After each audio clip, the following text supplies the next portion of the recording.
guys. So, alam nyo ba guys, dahil New Year na bukas, so dumating na si Ate Mami. So may mga regalo kami ng family units. Pero hindi lahat ha. Pero kami lang.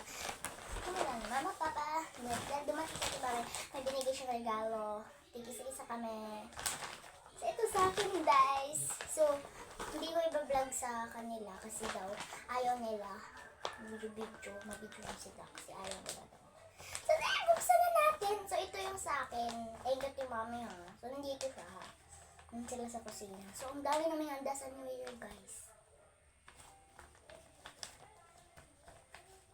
Ang dami. Ay, hindi po talaga madami. Konti lang pala. Dress siya guys. Sige, 1, 2, 3.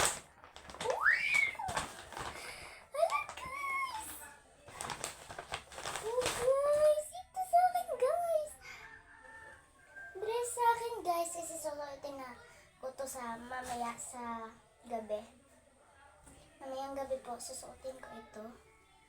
Suotin ko to mamayang gabi kasi meron kaming event sa church namin.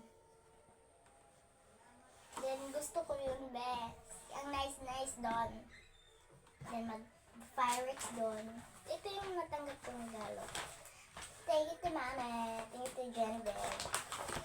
Thank you. So, yung handa namin sa New Year guys is na maigo ras sa nabisay anak ko. So guys, bye. Kaya tawag na ko nila. Bye!